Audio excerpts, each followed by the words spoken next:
Dan ini nggak masuk akal, ini sudah nggak masuk akal. Secara logika nggak masuk akal. Jadi aku cek diutek, aku langsung baru sadar, Gusti Allah, tek, langsung aku balik, langsung balik pumanter. Lah asap ini tidak masuk akal juga. Ketika aku lari, dia lari mas, bergulung-gulung, wis ta. Jadi artinya apa? Artinya apa? Kalau aku nggak cepat munggah ke atas, tapi dia ngomudun, karena aku wis munggah di tempat yang mau ke pohon tadi, yang besar tadi, itu dia balik.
Assalamualaikum warahmatullahi wabarakatuh. Selamat malam Sobat Kembara Sunyi dimanapun teman-teman berada. Kali ini masih bersama saya Idri Firmansyah dalam segmen Bincang-Bincang bersama narasumber. Kali ini kita kedatangan tamu luar biasa sekali, seorang budayawan, seorang penggiat seni. Beliau adalah Mas Abdul Semut. Tentunya Mas Abdul Semut ini sudah melalui atau mempunyai banyak sekali cerita-cerita yang telah dialaminya ya. Tanpa panjang lebar lagi, mari kita kulik dan tanya-tanya seputar pengalaman mistisnya seperti apa. Halo Mas Kang. Iya, ini kan saya alhamdulillah sudah lama kenal ya sama jenengan. Banyak juga pengalaman-pengalaman yang sempat diceritakan yang luar biasa sekali lah, mungkin bisa dibilang begitu. Kira-kira dulu waktu itu kalau nggak salah dulu sempat pernah cerita seputar pendakian Arjuna gitu ya. Kira-kira gimana itu sih? Apa yang spesial dari Gunung Arjuna itu, Mas? Pertama matur suwun kepada panjenengan, kepada vlog Kembara Sunyi gitu kan. Nah, matur suwun artinya ketika saya diundang artinya kemudian diposisikan di sini. Terusan harapan saya, kenapa saya kok sepakat wae lah artinya gitu ya. Harapan saya bahwa moga-moga cerita saya, apa yang tak lakukan ini punya nilai manfaat. Niat untuk kita semua, niat untuk saya pribadi untuk mengingatkan diri sendiri pribadi atau semua khalayak moga-moga dapat mendapat satu faedah lah. Ada sesuatu yang bisa bermanfaat lah digunakan untuk kepentingan bersama-sama untuk itu. Dan masalah alasan-alasan kenapa mistis atau pengalaman-pengalaman mistis, saya sebagai seorang Jawa itu hal-hal yang bermau mistis ini menurut saya adalah satu jadi satu kelengkapan. Iya. Nah gitu, karena orang Jawa itu keberadaannya itu tidak bisa mandiri, urip dewi ijen mboten. Dadi awake dhewe orang Jawa itu dilahirkan itu sudah mbek Tuhan yang Maha Kuasa disertai oleh berdampingan dengan sesuatu hal-hal gaib gitu. Dan bagi orang Jawa itu nggak boleh diabaikan itu karena salah satu pokok bahasan jejeke iman. Salah satu hal yang bahwa orang Jawa itu mempercayai ketika dia lahir ada ini sudah mbek Tuhan dikuasai oleh dua perangkat yang akan mendampingi kita. Iya. 4 sebenarnya Mas, depan, kanan, belakang, kiri. Sing diarani sedulur papat itu. Gitu. Nah, tapi hal itu dalam proses penggulawantaannya, pencapaiannya, pembelajarannya, itu sampai pada tatanan rasa itu kita memang harus belajar. Lepas dari persoalan bahwa orang Tuhan itu punya kelebihan-kelebihan, bahwa dia sudah punya kelebihan. Kalau bahasa sekarang tuh mungkin bahasanya indigo gitu loh Mas. Indigo. Nah, orang-orang itu. Tapi orang Jawa lepas dari itu, ini bisa dipelajari, ilmu ini bisa dipelajari karena ilmu ini adalah ilmu kasunyatan, ilmu temenan. Jadi orang Jawa itu kan ke sana, ilmu yang memang benar-benar ada itu. Gunanya untuk apa? Untuk melengkapi pirantinya dia untuk menjadi manusia yang utama, manusia yang bisa migunani marang liyan itu. Untuk ngono Mas ya, itu kata pengantarnya. Kalau masalah cerita-cerita masa lalu itu harapan saya juga menceritakan kepada jenengan dan kawan-kawan yang lain waktu itu. Harapan saya tetap sama sih, moga-moga itu bisa menjadi satu pembelajaran bersama gitu. Nah, kenapa kok dolan ke gunung kemana-mana, ini orang Jawa juga itu bagian dari lelaku gitu, bahwa orang Jawa mempercayai bahwa di puncak-puncak atau di tempat-tempat tertentu yang mungkin lebih asri, lebih tenang, itu menyimpan satu energi positif yang baik yang bisa diserap atau nanti akan bersinggungan kita itu untuk menjadikan kita punya satu kepekaan yang mungkin lebih luas. Kepekaan itu bukan berarti mau sekedar rasa, tapi ya wacana, kejembaran hati, kejembaran pikir. Dan itu bisa dilatih. Itu bisa dilatih gitu. Nah, salah satu hal yang tak lakukan waktu itu kawan-kawan cek enom itu memang sering munggah gunung Mas. Sering munggah gunung itu latihan itu saya maksudnya ngono.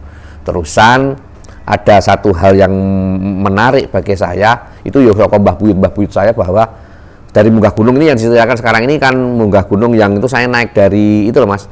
Jadi Mas Trawas apa Trawas? Tretes. Nah, dari Tretes kemudian Pet Bocor, kemudian mari Pet Bocor itu Kop-Kopan, terusan mau naik sedikit lagi itu ke Arjuna tapi lewat Lembah Kidang. Lembah Kidang. Nah, proses untuk menuju ke sana ini aku dengan pemahamanku yang diwarai Mbah Buyutku dan apa yang tak lakoni, saya sudah ngomong bahwa dimanapun tempat itu pasti ada satu kekuatan energi sing memang ora iso sewana-wana awake dhewe iya. Kita terak masing-masing karepe dhewe ora iso gitu. Jadi awake dhewe kudu sangat santun lah Mas. Unggah-ungguh punya unggah-ungguh dan tata krama itu. Jadi bagi kawan-kawan semua yang tak kira yang melewati jalur itu jelas tahu bahwa di jalur itu ada istilahnya pos-pos Mas. Ono pos-pos sing dikuasai oleh tertentu. Neng kono. Jadi ada. Lah, salah satu hal yang waktu itu saya sering naik tapi nggak patek begitu nyata gitu loh Mas. Maksudnya suatu ketika saya itu harus naik ke gunung karena ada teman-teman yang harus tak kunjungi di gunung. Lah, waktu itu saya naik tuh tanpa peralatan apapun Mas. Jadi aku ora nggawa senter, nggak nggawa pembekalan apapun. Jadi aku bener wong biasa munggah gunung itu. Nah, tapi aku masuk itu sudah kondisi malam. Jadi nek mlebu alas ngantek tok nggone kop-kopan atau pet bocor, kop-kopan itu nggak mungkin gitu loh Mas. Nah, terus karena aku sudah sejak awal diwarai bahwa iki enek sesuatu, ono kekuatan yang lain di luar diri manusia dan itu diciptakan Tuhan untuk menjaga tempat-tempat itu. Nah, itu aku menggunakan salah satu metodenya itu uluk salam. Jadi carane uluk salam. Nah, aku bingung lagi mlebu alas iki piye dengan kondisi yang peteng dedet koyo ngene. Menggunakan mata indera jelas gak nutut karena mata duwe keterbatasan, cahaya ora nutut. Nah, waktu itu kemudian aku untuk menjadi percaya aku uluk salam. Lah, uluk salam itu sebenarnya cukup biasa dan tak akan sampaikan kepada kawan-kawan sih Mas. Itu uluk salam itu sebenarnya gampang, jujur alamnya tuh. Tapi waktu itu aku harus nyopot sandal Mas. Jadi aku nyopot sandal, aku di tanah, kemudian aku nempuk tanah itu 3 kali. Gitu. Nah, nempuk tanah 3 kali kemudian salam. Salamnya tuh assalamualaikum salam, rahayu sakuning dumadi. Nah, uluk salam itu dilakukan ketika di mana dan pas kapan? Itu dilakukan pas mau masuk Mas. Mau masuk hutan. Itu neng kono terusan kula nyambat artinya amit nyun sewu. Mohon amit sewu itu bahasa Indonesianya apa ya? Permisi. Nah, permisi kula badhe munggah gunung ning kono aku peniliki koncoku. Tapi aku ora roh dalane. Aku njaluk tolong wene ana tetenger ben aku iso mlaku, Mas. Iso nglewati hutan itu. Nah, ini setelah itu saya masuk itu memang Tuhan itu sangat luar biasa. Gusti Pangeran itu luar biasa. Kemudian saya melihat kalau jenengan lewat jalur itu ada pohon-pohon besar. Lah pohon-pohon besar itu tiba-tiba menyala, Mas. Menyala begitu. Lah menyala itu secara ilmu pengetahuan namanya fosfor. Fosfor itu kan kalau kena cahaya waktu itu memang ada kilat-kilat gitu, Mas. Itu langsung menyala. Langsung aku tak ke sana. Jadi aku, Gusti, kok menyala. Jadi kalau arahnya ke sana. Setelah itu pohon yang tak parani itu kemudian kayak anu Mas, redup. Terusan ada lagi pohon besar di atas lagi, nyala lagi, gua marani terus sampai di tempat yang tak tuju. Sampainya Ngamet Nyuwun Sewu waktu itu ini sebelum ke atas ya nih, saya itu ngepost dulu di sana ada teman-teman ngepost itu di Pet Bocor, Mas. Nah, di Pet Bocor. Nah, ini Pet Bocor ini yang bakal tak ceritakan itu. Lah di Pet Bocor itu saya ketemu oleh teman-teman pendakian yang memang sudah lama. Moga-moga kawan-kawan saya yang masih di sana moga-moga panjang umur lah. Amin, amin. Nah, karena saya sudah lama sekali nggak pernah ketemu. Nah, di sana itu ada teman-teman, disebutkan nama nggak apa-apa, Mas? Nggak apa-apa. Nah, di Ini sana Pak Semut ini pendakiannya sendirian apa sama? sendirian. Sendirian. Nah, sendirian. Saya berangkat sendirian maksudnya. Nah, di sana ada teman-teman ini salah satu orang pendaki yang sangat luar biasa waktu itu panggilannya Mas Daya. Semoga ada lah Mas Yan. Amin, amin. Nah, Mas Daya itu di sana, dia ini tukang teman-teman kalau ono kecelakaan apa yang ngesar gitu. Nah, itu dia yang bantu. Jadi ngomong kekuatan fisik itu luar biasa. Dari naik Gunung Arjuna, turun Melirang terus luar biasa. Terusan di sana saya ngepost di sana Mas. Okay. Terusan aku mikirkan satu artinya dari perjalanan saya sampai ke atas itu bener Mas. Ditolong misalnya dengan cahaya-cahaya itu tadi sampai ke Pet Bocor. Di sana ngepost saya. Salah satu orang itu yang tokoh besar di sana itu namanya Mas Daya. Lah Mas Daya ini wis ora wedi, wis top, wis bertahun-tahun di sana lah. Terus suatu ketika malam tak ceritani tentang perjalananku mau. Cak, kira-kira jenengan tahu ta nek di pohon yang saya sebutkan kae iku ono kekuatan koyo ngene. Dia ngomong, "Loh, mosok mut?" gitu deh. Dia percaya tidak percaya. Langsung, "Lho kok lamen kok sampean kok koyo ragu?" Ngene dia langsung dia bercerita. Aku ki tau nulungi wong sing kesurupan saka ndukur, saka Arjuna. Jere wong ndukur kongkon mudhun, wis nang mudhun ae lah. Setiap itu kan kesurupan terus Mas, diambil Mas Daya itu gendong. Iya. Arek itu yang disurupan digendong lah. Kesurupan tuh makin banyak di dalam nang tapi setiap digendong mau jalan itu di siap pohon yang tak sebutkan dia mesti dilu ketakutan. Ayo dulu ada apa? Ono apa? Dia Daya itu cerita bahwa sing ning kesurupan ngomong, "Anu lewati omah iki." Di pohon-pohon yang tak bilang tadi yang menyala-nyala itu sampai bawah itu. Kemudian Candaya memastikan ngepas no kalau cerita aku Mas. Nah, aku menengah ya wis. Aku nggak akan ngomong cerita lebih banyak sing jenengan percaya ngono. Lah Daya itu kemudian ngepas no. Iya tak, ya wis. Langsung itu kan. Tapi Kang Daya masih ragu-ragu. Masih belum ngoten. Terusan aku nginep itu di situ di pos yang Pet Bocor itu aku lupa Mas 2 hari atau 3 hari. Tapi yang hari yang ke terakhir nanti itu ngene ada Daya dan banyak kawan-kawan akeh dengan itu. Terusan besok sore agak sorenya aku diwangi golek kayu. Nah, dicari golek kayu aku sama Daya golek kayu aku agak di atas. Nah, teman-teman pendakian itu biasanya kurang peka bahwa di setiap malam itu sebenarnya pepohonan dan rumput-rumput yang punya bunga itu nebarkan harum. Harum yang luar biasa. Nah, itu aku mbek kanca-kanca tak omong ayo tak roh lho rasane bahwa ning hutan itu koyo ngene iki. Merasakan suasana nih, baunya itu koyo ngono. Lah ini kadang-kadang yang kemudian orang-orang tiba-tiba takut dewi. Kok koyo bau apa rek? Iya, bau apa gitu. Tapi itu sebenarnya bunga-bunga. Lah tapi di saat itu aku lihat sesuatu. Ngamet Nyuwun Sewu maksudnya kepada beliau itu yang saya orang Jawa ini memposisikan tuh harmonisasi, nggak mencoba merendahkan yang lain. Makhluk itu ada sejak udah ribuan di sana itu ada nanti kalau derek-derek sedoyo yang pernah naik ke sana di atas Pet Bocor itu kaca 100 meter. Ngamet Nyuwun Sewu. Assalamualaikum. Nah, di situ agak sebelah kanan tuh ada beliau. Itu orangnya laki-laki, tinggi. Nah itu di sana itu saya sudah ngerasa, langsung saya pulang sama Candaya itu naruh bakar api unggun itu Mas, bakar-bakaran di malam pos. Langsung teman-teman banyak itu dari kelompok tenda-tenda ngomong, langsung saya ngomong. Itu saya itu biasanya tidur itu setelah subuh. Terusan Candaya atau ngomong Candaya, bengiki aku bilang Mas, mereka bengiki koyoke ono tamu, bakal tamu beliau itu akan datang, akan singgah di kita. Terusan Candaya, yo saya ditunggoni jeneng diteluk ae. Aku rong percaya masalah begitu. Terusan yo sak yo, mulai yo nggih. Lah pas kami ngobrol-ngobrol itu saya ngapunten ingkang kathah bilih telepati nggih, ngapunten ingkang kathah. Beliau itu hadir, Mas. Tapi hadirnya itu tidak seperti di sinetron atau film yang wujud nyata tidak. Dia seperti transparan. Tapi nyata, transparan tapi nyata. Transparan kayak TV yang betul-betul itu Mas. tapi nyata. Jadi piksel-piksel itu nyata. Hologram gitu ya. Tapi nyata, Mas. Tapi ketika waktu itu saya orang mampu, Mas. Secara power atau secara energi nggak mampu. Sehingga saya itu nggak bisa ngomong. Sementara teman-teman Dayak dan semua kawan-kawan yang ada di situ langsung tertidur. Bahasa Indonesia ini kesirep. Nggak bisa diomong. Jadi saya tuh sampai manggil teman-teman itu, salah satunya Mas Dayak. Ya iki ya teko iki sing sampean teni tak tunjuk iki lho ya. Semua tertidur. Jadi apa ngono? Jadi di beliau-beliau derek-derek itu secara energi, secara power gak mampu, Mas. Aku dewe, iku yo gak mampu, Mas. Gusti Pangeran, apa iki tak lihat. Lah aku cuma minta maaf saja, ngapunten ngangatan ngapunten. Karena tadi saya pas ngambil pohon untuk kayu bakar itu awur-awuran gitu loh, Le. Rumongso nang cepet nang mari ngene. Lah aku gak ngasih penghormatan lah buat mereka. Itu nang kono tuh bener-bener nampak.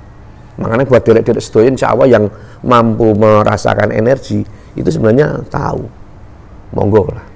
Maksud saya cerita ini ben apa? Iso diambil satu hikmah lah sebenarnya awake dhewe lah apa itu ning kono Le, di situ. Ning kono. Dan setelah beliau itu kemudian hilang Le, hilang kembali ke tempat beliaunya. Derek-derek langsung sadar, Mas. Lagi nangis. Apa Le? Masya Allah Gusti yang mana jenengan wis kelewatan. Iki yang dia cacah lagi ngomong, lu kok iso lu, aku kok kesirep ngono, Mas. Berarti nggak lihat mereka? Nggak lihat dong, dia seperti kesirep langsung, kesirep langsung. Artinya apa? Mereka membawa satu energi besar. Jadi orang kini aku kudu sadar bahwa dia punya energi besar dan apa dia nggak iso mampu apa-apa, ngono loh, Mas. Jadi ojo sok njur kemudian aku alah nggak bisa. Nah proses menghargai ini lah. Aku makanya itu tak harap buat kawan-kawan semua untuk punya satu tepos liro unggah-ungguh tata krama ini loh. Mereka tidak punya itikat untuk ketika nampak itu tidak itikat untuk menyalahi kita, tidak. Itikatnya menunjukkan eksistensinya dia ning kono. Dia punya tugas ning kono. Sing kek iso tugas apa ya sing mau kuwasa. Kan gitulah kita menghargai itu. Sajane kalau sikap itu dilakukan ya awake dhewe menjaga maulah minim lingkungan, gak awur-awuran, gak rusak-rusakan, arogansi awake dhewe gak berlebih-lebihan ngono, Mas. Itu di situ. Ning kono yang aku sangat nampak di itu ngono. Langsung ada lagi itu ini mau ke atas lagi, Mas ya. Kalau kamu mau ke atas lagi itu nanti ampunten ingkang kathah melih kula minta maaf sekali. Ini muncul muga-muga manfaat. Dan nanti kalau mau ke Kop-Kopan itu kan kita melewati padang rumput itu, Mas. Yang nanti potong jalur. Berarti potong jalur. Kan ada padang rumput yang tinggi sekali. Nanti di pojok sana itu ada pohon gede sampai hari ini. Masih lagi, Mas ya. Ada pohon sebelum Kop-Kopan. Sebelum Kop-Kopan. Engguk-enggukan itu ada pohon gede.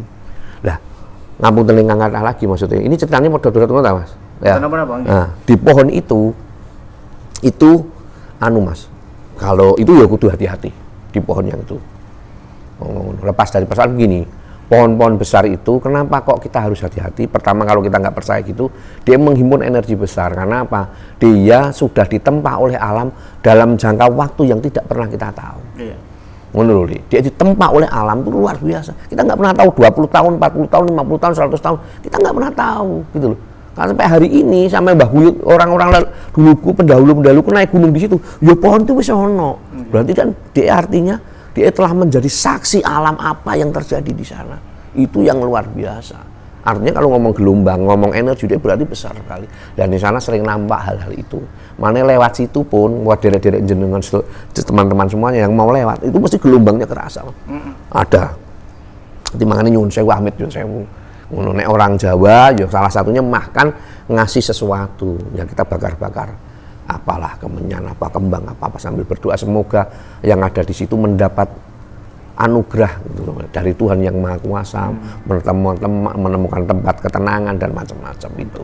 Nah, setelah di bawah pohon ini itu ada lembah, Mas, ke bawah lembah jurang. Nah tempat itu sebenarnya tempat di mana orang-orang pendakian hilang. Nah aku itu ini medot situ ya maksudnya. Tapi ini sebenarnya cerita ini sebenarnya ketika aku mau turun sebenarnya, Mas. Sebenarnya cerita mau turun, tapi tak omong cerita ben anu ya, wis ben pedot cilan kemarin nglewati situ. Nah, aku dokon dukur, itu aku anu, Mas. Aku ku agak anu mikirku aku ben cepet mulih. Jadi aku motong jalur, akhirnya karena aku takut ngelewati pohon ini, pohon besar yang punya energi besar ini, aku tak hindari dari belakang. Tak hindari lewat belakang. itu aku terusan ada melewati ku koyo jurang sumput ruwet banyak itu jurang agak ke bawah. Iya. Tapi aku sebelum turun itu sebenarnya aku mendapat sesuatu bahwa ojo lewat kene. Ngono Mas. Ojo lewat kene, wis tak ojo lewat kene ngono. Gitu. Nah, aku kemudian memastikan pada jenengan itu tempat di mana arek-arek pendakian hilang. Hilang tanda kutip ya. Hilang tanda kutip. Makanya di situ kudu hati-hati. Jalannya nyuram ini Mas. Kini kiwa tengah rumput. Iki aku ndok anu iki, tinggi anu iki. Anuku tinggi, ya kan? Nah, ini turun ini Mas, aku pas turun ngomong ini iki, aku turun dewe tek di bawah itu sudah ngomong ojo turun. Aku terus saya, aku Gusti apa dan bener Mas, di bawah itu mau jurang itu apa jenenge asap. Ada asap. Apa kabut ya Mas? Nah, kabut itu udah tidak masuk akal. Jadi apa gelombang-gelombang loh. Aku kaget langsung itu kesadaranku, Allahu Akbar gitu kan. Aku kencang sekali. Kan? Itu naik Mas, asap kabut itu udah keluar, dan ini nggak masuk akal, ini sudah nggak masuk akal, secara logika nggak masuk akal. Jadi aku cek diutek, aku langsung baru sadar, Gusti Allah, langsung aku balik, masuk balik pumanter. Lah asap ini tidak masuk akal juga. Ketika aku lari, dia lari Mas, bergulung-gulung, wis ta. Jadi artinya apa? Kalau aku nggak cepat munggah ke atas, tapi dia ngomudun, mana aku wis munggah di tempat yang mau ke pohon tadi, yang besar tadi, itu dia balik Mas. Dia balik. Wah aku ku Gusti istilahnya sepurane Gusti Allah ra ukur Gusti ngapunten Gusti. Kenapa saya kok sampai gak lupa diri gitu loh. Ki lali menek aku ki ora ono papane mek mereka. Nah ini yang paling bahaya. Kalau artinya aku kemudian tahu apa? Di gulungan gulungan yang kabut tadi, pendaki masuk situ dia nggak akan ngerti arah Mas. Jatuh atau mati atau apa digulung di situ. Dan makanya kalau mamane ada orang nanti pihak-pihak tertentu mau nyoba ngecek ya ditempatin bawah itu tadi. Sepertinya banyak korban yang tidak ditemukan tuh di situ. Gulung-gulung Mas, bergulung-gulung. Gak masuk akal gitu. Berarti aku kok kono langsung munggah tapi aku tetap kembali Gusti ngapunten. Saya kilaf saya. Ngono Mas. Jadi aku turun itu ke sana dan terusan ini perjalanan pulangku ning kono lek iku. Ning kono. Lah nek di atas lagi, ini cetan pedot juga ya itu mau. Kalau kamu atas lagi itu ke Kop-Kopan. Kop-Kopan itu sebenarnya di kono sungai cilik Lek. Yang nanti mau masuk ke Lebah Kidang. Oh iya. Ada benar. Sungai kecil. Ada mata air di situ. Ada mata air apa? Ya itu juga hati-hatilah di situ. Maksud itu ya. Ada lagi kenapa? Setiap ruang satu wilayah itu duwe medan dewi-dewi. Jadi ada wilayah masing-masing. Punya wilayah masing-masing. Nah, ini yang konco-konco kudu tetap hati-hati bahwa kita harus selalu maksudnya rendah diri terus itu ora salah, lebih baik ngono timbang sok-sokan ngono lho Mas. Makanya wong itu dikongkon ngajeni unggah-ungguh tata krama hormat menghormati iku ning kono aku ngono. Nah nanti setelah yang Kop-Kopan tadi malamnya itu kawan-kawan di sana itu sudah malamnya itu dengar suara-suara Mas.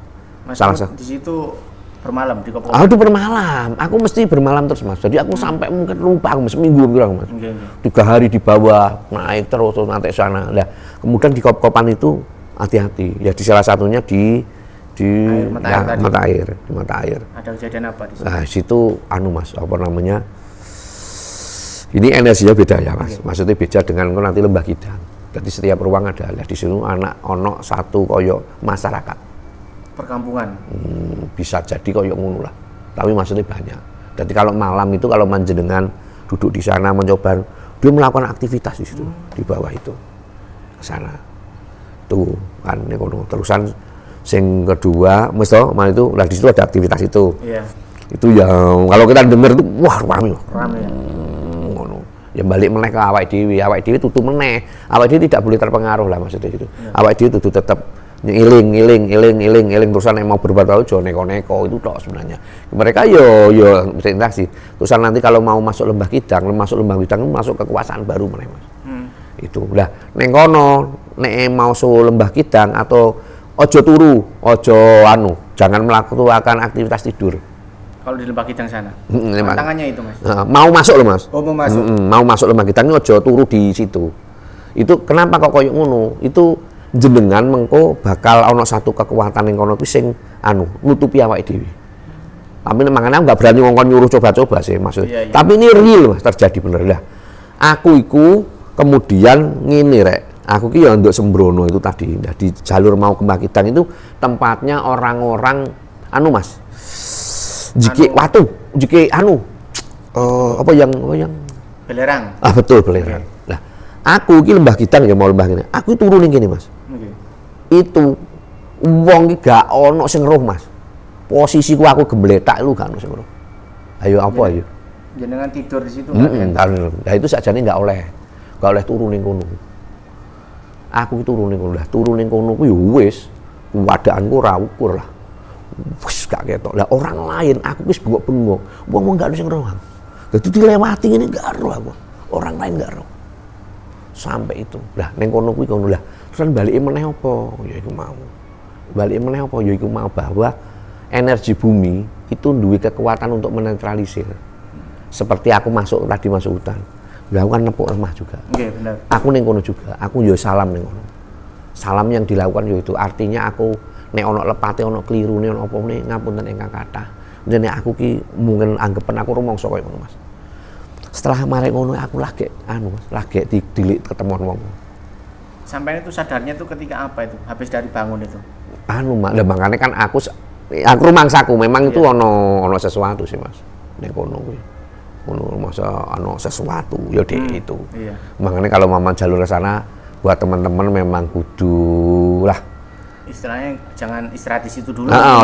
Mau nek istirahat di tempat lain. Betul. Aja mlebu di gerbang itu aja turu ning ngono. Jangan tidur. Ngono ae. Itulah. Kemudian Mas Semut kan tadi ke sana itu kan menemui seseorang atau temannya Mas Semut. Itu ketemunya itu di mana? Ya ketemunya di yang malam itu, yang tak bilangin jenengan tadi, yang di Kop-Kopan. Karena konco-konco itu kan muncak semua, Mas. Muncak semua. Tapi cepet kan, cara munggah dia cepet. Setelah muncak, dia ngecamp lagi di Kop-Kopan. Nah, di Kop-Kopan itu yang tak bilang tadi itu. Malamnya itu ono suara yang sangat banyak di situ. Ngono kan, pemenang ini kadung rame-rame puas senang enggak sadar itu mungkin akan mengganggu ke aktivitasnya mereka kan itu. Terus besok paginya aku mudun dulu Mas aku. Lah aku meniliki Lembah Kidang sih. Atas dulu Lembah Kidang itu sakjane gak oleh turu-turuan di situ, tapi aku turu-turuan di situ ngono lho Mas. Dua dina turu mbok enake ora ukur. Enak ora ukur turu. Tapi ya ngono wis jangan hati-hati maksudnya. Iku mau. Kini iku koyo tiba-tiba hilang lho Mas. Lamun itu pinggir jalan, wah dilewati wong, mesti ganggu wong ditendang-tendang Mas. Iya. Ini enggak kaketok, enak nyenyak ora ukur. Sepertinya awake dhewe wis wih. Lah ini terus-terusno digoleki wong gak ono sing gugah ngene, gak ono kesadaran, gak muncul. Ya bener-bener hilang Mas di situ Mas. Netep di situ. Ini orang maksud tidur nyaman kan ngono Mas. Nah itu di situ yang paling berbahaya. Salah satunya itu masuk dimensi yang lain, masuk kekuasaan yang lain juga ning kono. Itu. Ning kono. Wis dari Lembah Kidang itu kan turun. Nah, aku kan akhirnya tadi itu kan yang kan, tadi. Itu, ya, nah, itu melewat kono itu juga hati-hati tadi sing sangat nanti hati-hati di pohon tadi. Kemudian nggak usah turun jurang di depannya pohon. Itu jurang kalau turun sebenarnya cepat Mas, tapi jangan. Yang tadi itu. Langsung aku mulai mudun meneh kan aku ya tetap surup. Jadi perjalanan itu lumayan jauh sih Mas. Lah tetap tadi pohon-pohon yang tak bilang tadi besar itu tetap. Insya Allah sih kapan hari aku pirang Mas 2 tahun yang kemarin atau 3 tahun kemarin aku sempat munggah meneh nang nggone bukan aku lewat Pet Bocor enggak itu yang ngajunya versi lain enggak aku lewat tetap di Pet Bocor kemarin aku mbek kanca-kanca toh saya tak delok ternyata pohon itu masih ada dan tak kira anu lah dan energinya masih ada ngono itulah neng koyoke ngono lah neng aku sing tak citakan. Iya, teman-teman sobat Gembara dimanapun berada, banyak sekali hikmah yang kita bisa ambil dari cerita Mas Bambang Abdul Semut ini ya. Banyak sekali hikmah-hikmah yang telah disampaikan beliau. Mudah-mudahan teman-teman yang mau melakukan pendakian diwaspadai titik-titik yang barusan Mas Semut tadi itu utarakan. Yang pertama di area Pet Bocor itu Mas ya. Kemudian naik lagi ada pohon besar itu. Jangan sampai turun ke bawah. Kemudian di ruang lingkup Kop-Kopan itu ada sedikit perkampungan gitu ya. Tolong jaga sikapnya di situ. Kemudian naik lagi jangan tidur di istilahnya itu pintu masuk di Lembah Kidang itu ya. Karena mungkin itu bisa dimensinya sudah lain. Lain, gelombangnya lain. Iya, gelombangnya lain. Ya mungkin itu aja teman-teman. Mudah-mudahan cerita kali ini atau pengalaman Mas Semut pada malam hari ini bisa bermanfaat, khususnya teman-teman yang akan melakukan pendakian ke Gunung Arjuna via tretes seperti itu. Mudah-mudahan bisa diambil hikmahnya dan tetap terus saksikan channel kami Kembara Sunyi, dan assalamualaikum warahmatullahi wabarakatuh.